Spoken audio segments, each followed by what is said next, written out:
The new Pac-12 is still a long ways away, but let's take a look at how Gonzaga's future conference partners are doing so far this season.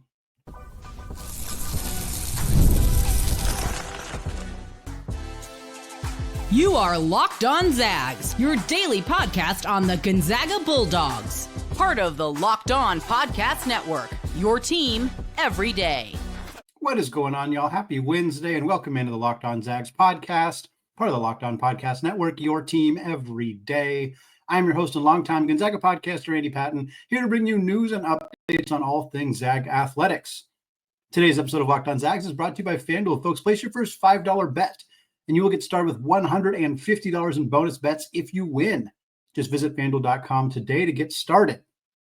Well, on weeks like this without very many games, typically Wednesdays have become WCC Wednesday, but today it is going to be Pac-12 Wednesday. Definitely doesn't have the same ring to it. We'll see what kind of branding we can do in the future with that. But for now, we're going to talk about how Gonzaga's future conference opponents, namely San Diego State, Boise State, Colorado State, etc., how they've done so far this season. We're also going to take a look at some potential future additions to the Pac-12. Haven't really heard any major updates on the Pac-12's conference realignment, really since they added Gonzaga a couple months ago. We're going to talk about the tricklings we have heard, answer a mailbag question on said topic, and then we're going to close out the show talking about some of the more recent Zags to graduate from Spokane and what they're doing professionally. We got a nice game from Anton Watson in the G League, strong performance from Domantas, Sabonis, Jalen Suggs looking good. We're going to talk about that to close out the show.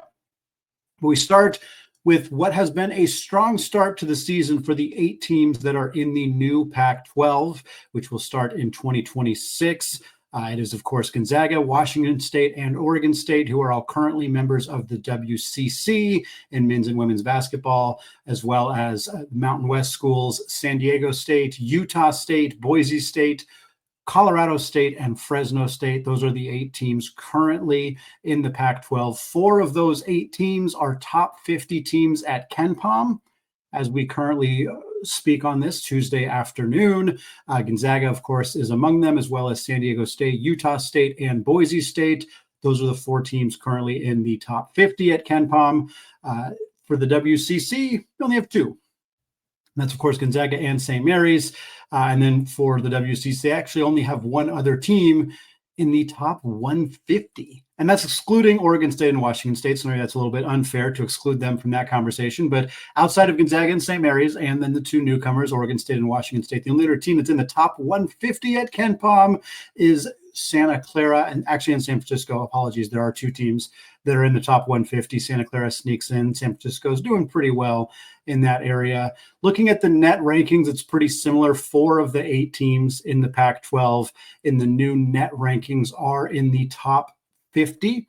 And it's not the same schools. Gonzaga, Utah State, Boise State, and Oregon State is in the top 50. I believe as I'm recording this, they are 49th. So by the time you're listening to this, it's possible they have refreshed and Oregon State is not quite in the top 50. It's interesting to note that San Diego State is not a top 50 team in the net. We talked about this a little bit on Tuesday's episode. For those of you who caught it, San Diego State feels like a team that is being penalized in the early season for just not having played very many games. They haven't played any quad 4 games, but they have played a lot of quad 1 games, a lot of quad 2 games. They have some really nice wins. They will be moving up, especially when Reese Waters gets healthy. This is a team that should comfortably be in the top 50 when all is said and done.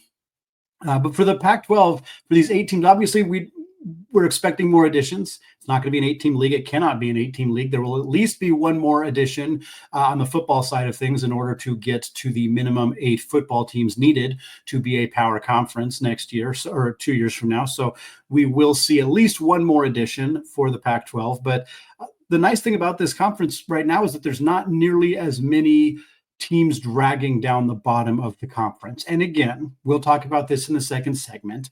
If the Pac-12's future additions include Memphis and maybe UNLV or Nevada or New Mexico or somebody like that, great. If they include Texas State or Sacramento State, then you're going to start to have more bottom feeders, and it's going to feel still not quite as bottom heavy as the WCC, especially this year, but it'll still feel more like that than it does currently. And that's just a product of not having as many teams right now. But it is worth noting that right now there's only 2 teams outside the top 100 at KenPom in the new look Pac-12. One of them is Colorado State, who's 111th, and that's a surprise.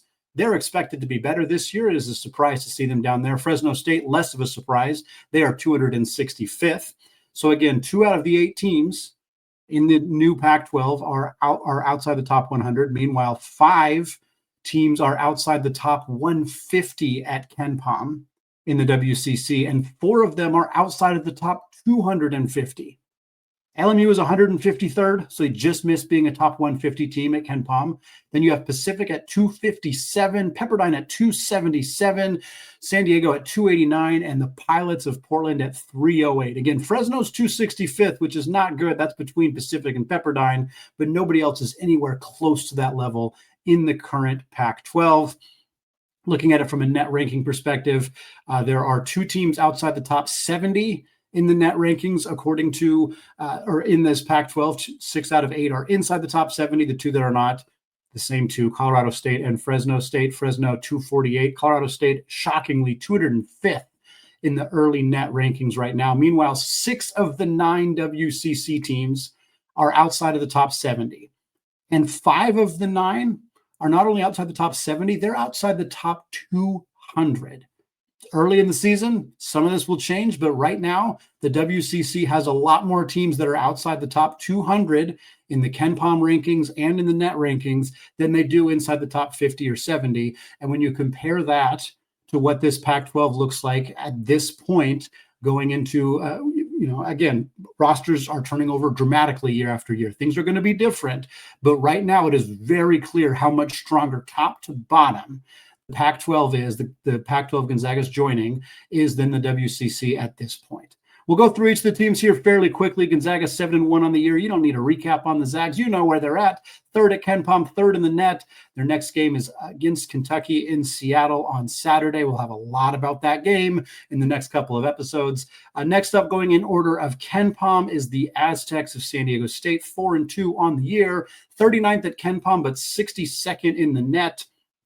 Again, this is a team that 1-2 in quad 1 games, but they're 1-0 in quad 2, 1-0 in quad 3, and then 0-0 in quad 4. It does not count games against non-Division 1 opponents in the net, so that is why the Aztecs have a game against Occidental, who's not D1, so that doesn't count. But San Diego State's going to move up in these rankings going along. In fact, they got a quad 4 game coming up tonight, Wednesday, against Fresno State, a matchup between 2 Mountain West teams that'll eventually be a matchup between 2 Pac-12 teams, but should be a chance for San Diego State to pick up a win in the quad 4 area, and ideally a win by a large enough margin that it helps them moving forward.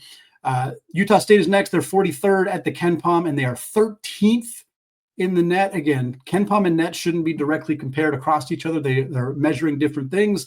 And if you want a good example of that, San Diego State and Utah State are 4 spots away from each other at KenPom right now. The Aztecs 39th, Utah State, the Aggies 43rd, and yet they are, 49 spots away from each other in the net, with Utah State all the way up at 13 and San Diego State down at 62. Utah State is extra high because they're 7-0. They have yet to lose this year. They do have a quad 1 win. That was against Iowa. They also have 2 quad 2 wins, a quad 3 win, and a pair of quad 4 wins as well. Their next game also tonight against Wyoming as Mountain West play gets underway. Good opportunity for the Aggies to continue picking up decent wins, moving to 8-0 on the year. Boise State is next, 48th. At KenPom, 37th in the net, 5-2 on the year. I'm recording this prior to their game against Utah Tech, so they're going to change. Hopefully, for all parties involved, they are 6-2 by the time you're listening to the show. Utah Tech is not a good team, but again, that will influence their net and KenPom rankings. Right now, Boise State 1-1 in both quad 1 and quad 3. They have a quad 3 loss, which is hurting them. That was a buzzer-beating loss to Boston College. They also lost to San Francisco on the road. That was a quad 1 loss for them. And then they beat Clemson, which was a big-time victory for the Broncos.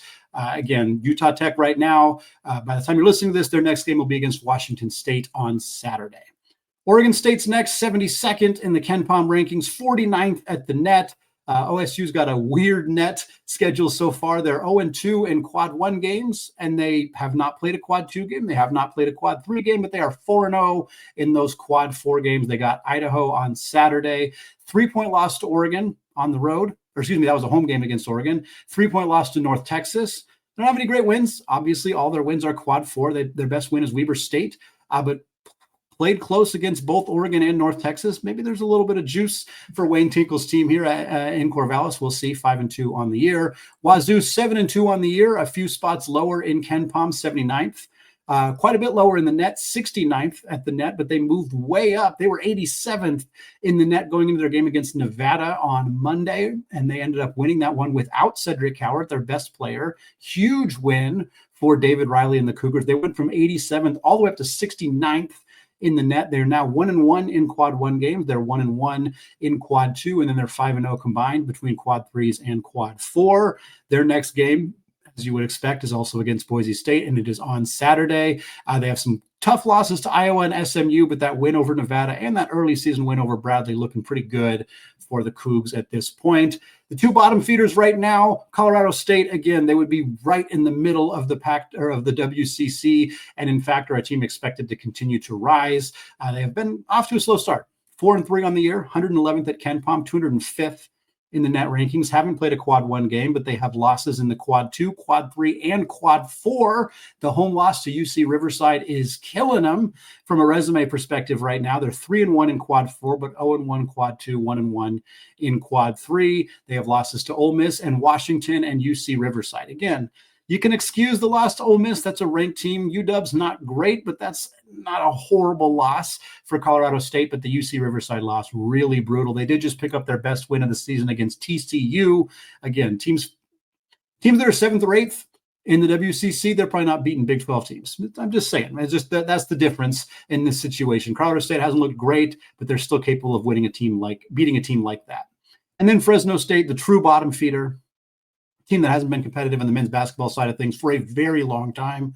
265th at KenPom, 248th at the net, 3-4 on the year, 0-2 in quad two games, 0-1 in quad three games, and 3-1 in quad four. Their next game tonight against San Diego State.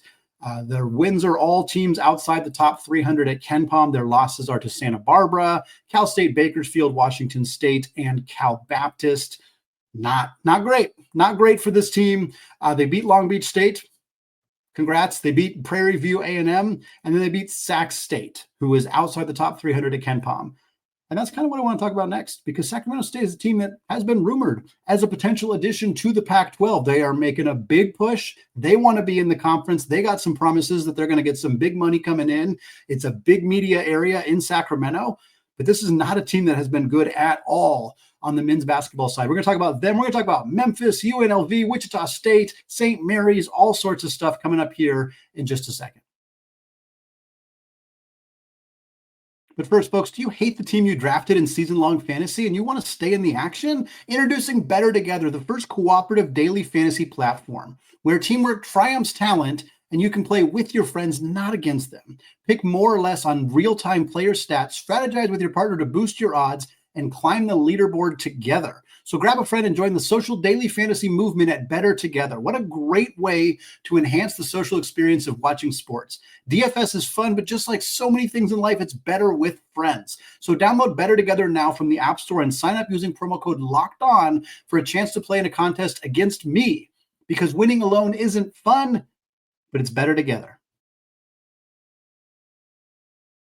All right, folks, segment 2, still Andy Patton, still Locked On Zags podcast. And we're still looking at the new look Pac-12, talking about what teams Gonzaga is going to be in a conference with in the Pac-12 and how they've done so far this season. Now we're going to talk about some of the rumored additions, for better or worse, the teams that are in these discussions. And obviously, I don't really need to give this caveat to this group, but I will anyway. Conversations that the Pac-12 are engaging with other schools are primarily focused on football. There are some potential non-football schools that the Pac-12 may or may not engage with, or has not engaged with, like St. Mary's and Wichita State, and at a time Grand Canyon before they moved to the Mountain West. But for the most part, the additions that the Pac-12 is focusing on, the focus is on what they bring from a football perspective, not a men's basketball perspective.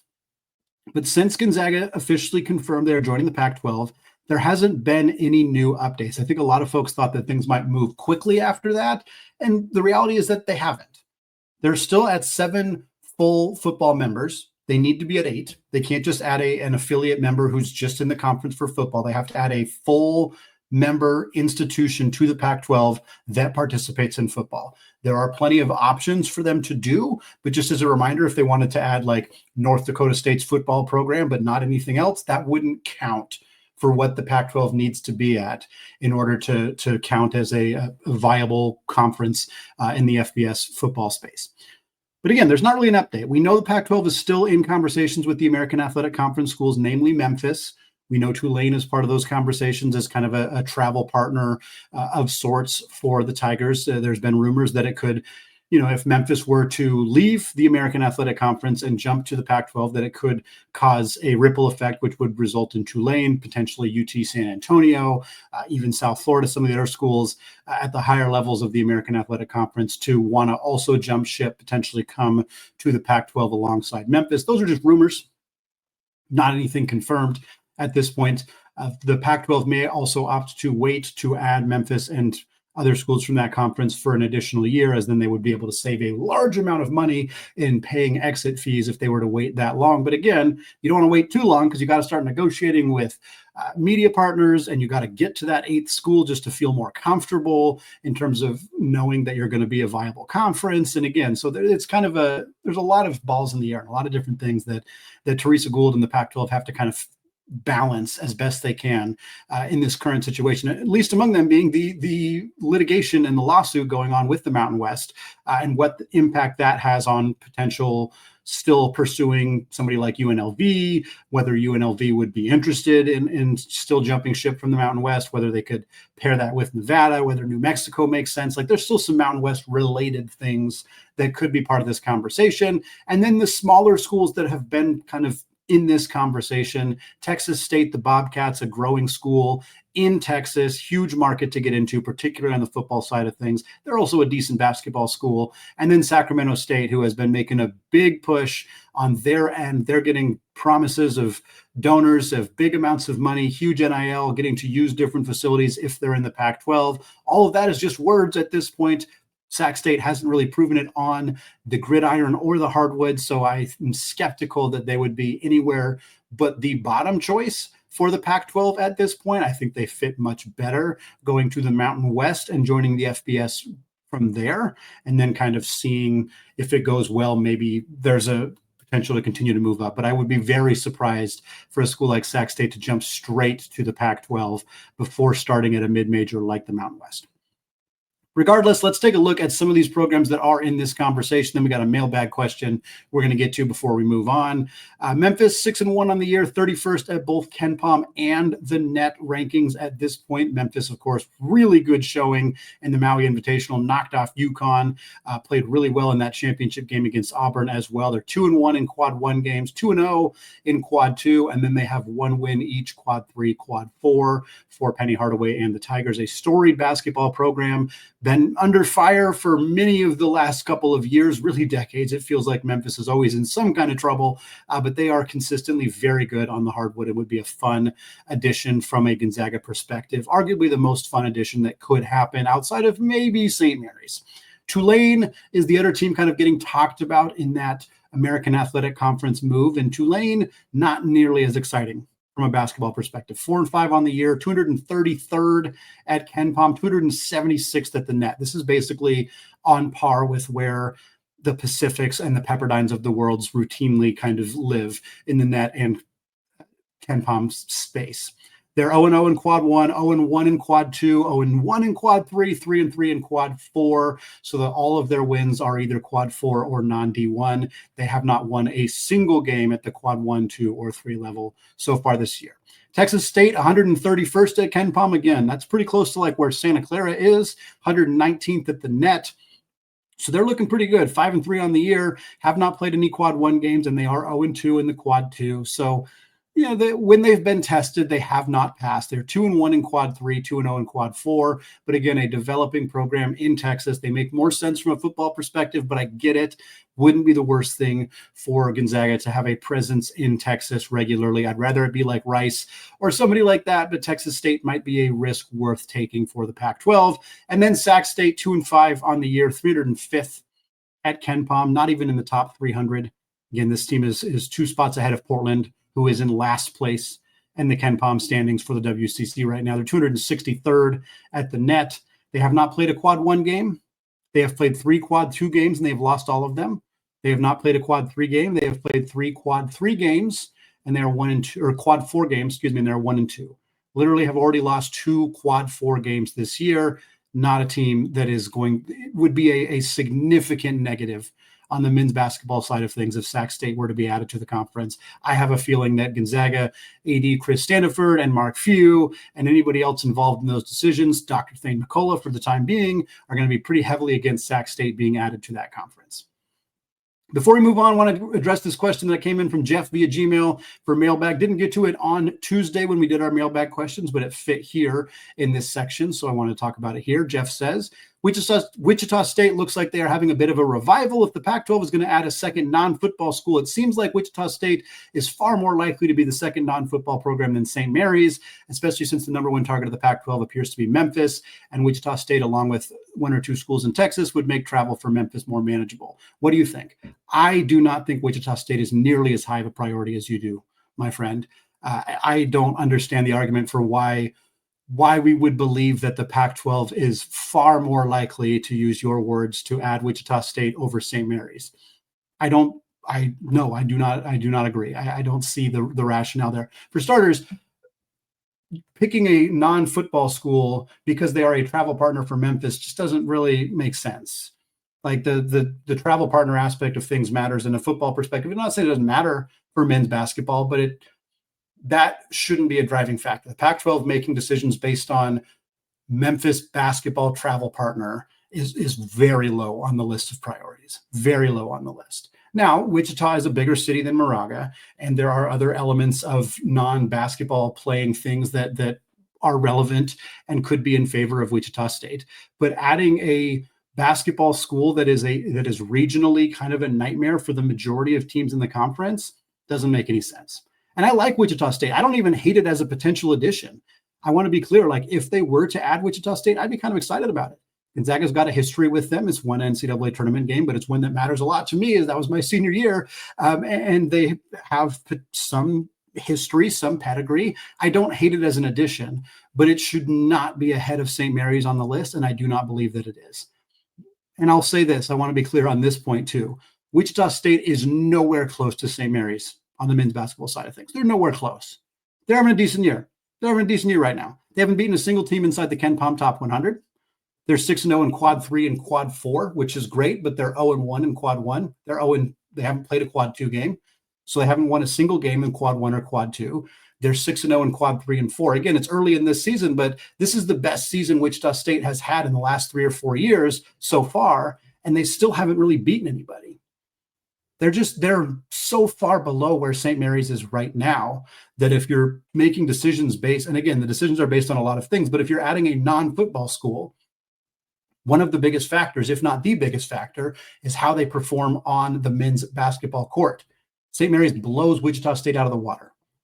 Wichita State was outside the top 150 at KenPom last year. They haven't finished top 65 at KenPom since Greg Marshall left in 2020. St. Mary's is way ahead of that every single year. Again, other factors will be at play, and Wichita State will be somebody that is considered, especially if especially if the Pac-12 lands Memphis and the American Athletic Conference starts to crumble. I could see Wichita State reaching out, looking for a lifeline from the Pac-12, being willing to accept a small amount of money, and the Pac-12 bringing them in, and I would be happy about it. But the idea that they are a more desirable target or more likely to be added than St. Mary's doesn't make sense to me. We're going to close out the show talking about some of our former Zags in the G League and a few in the NBA. Anton Watson in particular had a nice game for the Maine Celtics. We're going to talk about that, how he's been doing in his first professional season. All that coming up in just a second. But first, folks, get ready to tackle the college hoops action this season with FanDuel, America's #1 sports book. Because right now, new customers can bet $5 and get $150 in bonus bets if you win. The FanDuel Sportsbook app gives you everything you need to place live bets all in one place. So when you get home to the middle of the game, you can check out the latest stats, view live play-by-play, and so much more, all on the same page where you placed your bets. Zags odds to win the national title at FanDuel right now, plus 1,100. Those are the third highest odds of any of the teams on the list at FanDuel. Auburn is first at plus 850. Duke is second at plus 1,000. If you like those odds for Gonzaga, if you want to put some odds on some upcoming games for the Zags as well, they got men's odds, they got women's basketball odds, they got some conference championship odds. All of that on FanDuel.com, and you can join today. As a reminder, you'll get started with $150 in bonus bets if you win your first $5 bet. It's FanDuel.com, America's #1 sportsbook. All right, folks, segment 3, closing out the show here, talking about a couple of our former Zags, some of the more recent graduates. We're also going to talk to Domantas Sabonis, who's not as recent of a graduate or departure from the program. We're just going to talk about how you guys have done in the last couple of weeks. We'll start with Anton Watson, playing for the Maine Celtics. As a reminder, Watson is on a 2-way contract with the Boston Celtics, which means he will be shepherding between Maine and Boston, the two Celtics teams, Boston's G League affiliate, of course, being the Maine Celtics. So far he has played with the G League affiliate. We'll see when, or not if, when he gets up with the big club. In his most recent game for Maine on Monday evening, Watson had 16 points, 9 rebounds, and a steal. He made 4 threes in that game. He also took 9 of them, and I think that's what I like about this. 16 and 9 is a good game from Anton Watson. It's a good game for anybody, but it's not like jaw-dropping. But taking 9 3-point attempts and also making 4 threes is a really good sign of what Anton Watson is wanting to work on and develop and get better at, and what the Celtics want him to do. And if they haven't hidden this, Brad Stevens said after the draft that one of the things they like about Anton Watson is they believe that he has more potential to grow as a 3-point shooter. And I think that's a very reasonable thing to believe after watching last year and seeing, okay, this is a guy who knocks down open threes. We haven't seen him take a lot of contested threes, but he hasn't been asked to be a high-volume 3-point shooter in his 5 years at Gonzaga. We believe he can develop into a shooter. The history of players leaving Gonzaga, going into the NBA, and becoming higher volume or better 3-point shooters, it's significant. It's significant. We'll talk about it with Domantas Sabonis. It's true of Kelly Olynyk. It's true of Zach Collins. It's true of insert just about everybody who came to Gonzaga and left. They have likely become a bigger volume and a higher percentage 3-point shooter at the next level. There's plenty of reason to believe Anton Watson will do that. In his 9 games with Maine, he's averaging about 10 points, 5.5 boards, played about 29 minutes per night. He's only taken 7 free throw attempts. He's only made 2 of them. So when I looked at his profile and it said he's shooting 29% from the free throw line, I thought that was a typo, but it is just a small sample size thing. Although it would be nice to see Watson find some success with charity stripe. That has been an area of not strength for him throughout his career. Rapid fire, a couple other updates here. Malachi Smith in 9 games in the G League with the Memphis Hustle, averaging about 10.5 points, 5 boards, 4 assists. Drew Timme in 6 games with the Sacramento team, the Stockton Kings, the Sacramento affiliate, 13.5 points, 8.5 boards, 3.7 assists, shooting about 51% from the field. Has yet to make a 3-pointer, definitely an area Drew is wanting to showcase and hasn't had the chance or hasn't knocked them down when given that opportunity up to this point. Moving on to the NBA, Andrew Nembhard's back. He missed about 3 weeks with a knee injury. He played 1 game, and it's now reported that he is questionable for Indiana's next game, so he might still be bothered by that knee injury. In his first game back, though, good stuff from Andrew. 15 minutes, 14 points, 4 assists, a pair of steals, and a pair of boards while knocking down 2 out of 5 threes. Jalen Suggs had a monster game to close out November against the Bulls. 31 points, 7 assists, 10 of 18 from the field, 4 of 9 from 3, perfect 7 of 7 from the free throw line. So far this season for Orlando, Suggs in particular has been excellent since Paolo Banchero went down with an injury. On the year, Suggs is averaging 15.2 points, 4.2 boards, 4 assists, 1.3 steals in 21 games. All of those are career highs except steals. I think his career high in steals is 1.4, and he's at 1.3, so basically the same. Really nice to see Jalen having a breakout season and doing what we know he's capable of doing on both ends of the floor. Last but very certainly not least, Domantas Sabonis, currently averaging a career high in 20.7 points per game. Domantas is a multiple-time All-Star. He is a triple-double machine. He's one of the best offensive players in the NBA. And this year, very quietly, he is averaging a career high in points. Barely, 20.7 points. He's usually around 19 or 20. So it's like, we're talking about, minuscule difference between his previous career high and what he's at currently. And it's very early in the year, but still, just about 21 points per game for Domas. He's averaging 12.9 boards, 6.4 assists. He is shooting 66.8% on two-pointers, which is the highest of his career. He is also shooting 42.9% from three, which is the highest of his career. And he's attempting 2.6 three-pointers per game, which is the highest mark of his career. So he's been in the league for about a decade. He's a multi-time All-Star, like we said, and Sabonis is currently putting up some of the best numbers of his career. He's a little lower in assists, but you trade that off with being a little higher in points. He's more efficient on two-pointers and three-pointers than he's ever been in his career, and he's shooting more of them. It's early in the year. We'll see what things change as the season kind of wears on you, but so far so good for Domantas Sabonis in terms of getting another All-Star game, potentially being an All-NBA caliber player at the end of the year.